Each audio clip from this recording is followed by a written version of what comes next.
ही में संसद के दोनों सदनों से पारित करवाए गए कृषि बिलों को राष्ट्रपति रामनाथ कोविंद ने मंजूरी दे दी है। पंजाब, हरियाणा जैसे राज्यों में किसानों के हो रहे विरोध प्रदर्शन के बीच राष्ट्रपति रामनाथ कोविंद के हस्ताक्षर के बाद ये बिल अब कानून बन गए हैं।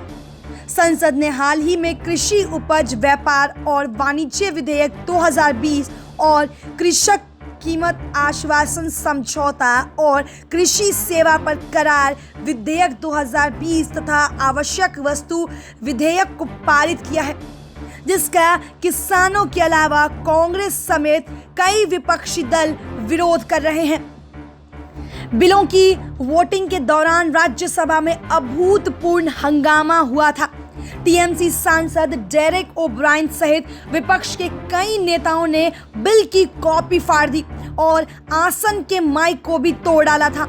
इसके बाद राज्यसभा के सभापति वेंकैया नायडू ने 8 सांसदों को सत्र के लिए निलंबित कर दिया।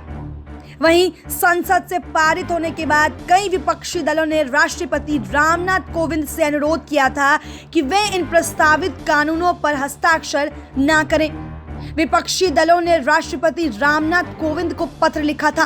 कांग्रेस, वाम दलों, राकांपा, द्रमुक, समाजवादी पार्टी, तृणमूल कांग्रेस और राष्ट्रीय जनता दल सहित विभिन्न दलों के नेताओं ने राष्ट्रपति को भेजे ज्ञापन में इस मामले में उनसे हस्तक्षेप करने और विधेयकों पर हस्ताक्षर नहीं करने का अनुरोध किया था।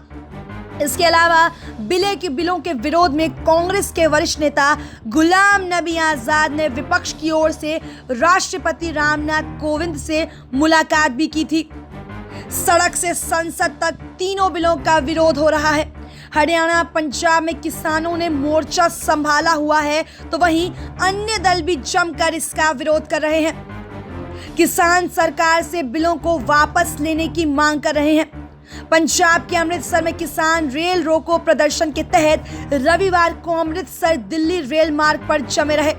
पटरी पर प्रदर्शन कर रहे प्रदर्शनकारियों के लिए आसपास के गांवों के लोग खाना और अन्य सामान पहुंचा रहे हैं। नजदीक के गुरुद्वारे प्रदर्शनकारियों के लिए लंगर भी लगाए जा रहे हैं। कृषि बिलों को लेकर मोदी सरकार को अपनी ही सहयोगियों से भी दूर होना पड़ा।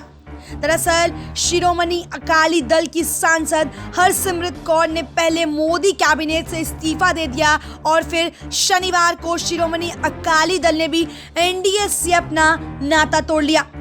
पार्टी की कोर समिति की बैठक के बाद सुखबीर सिंह बादल ने एनडीए गठबंधन से अलग होने की घोषणा की थी। सुखबीर सिंह बादल ने कहा कि सरकार ने किसानों की भावनाओं का आदर करने के बारे में बीजेपी के सबसे पुराने सहयोगी दल एसएडी की बात नहीं सुनी। एसपीएन 9 न्यूज़ से शालिनी झा की रिपोर्ट।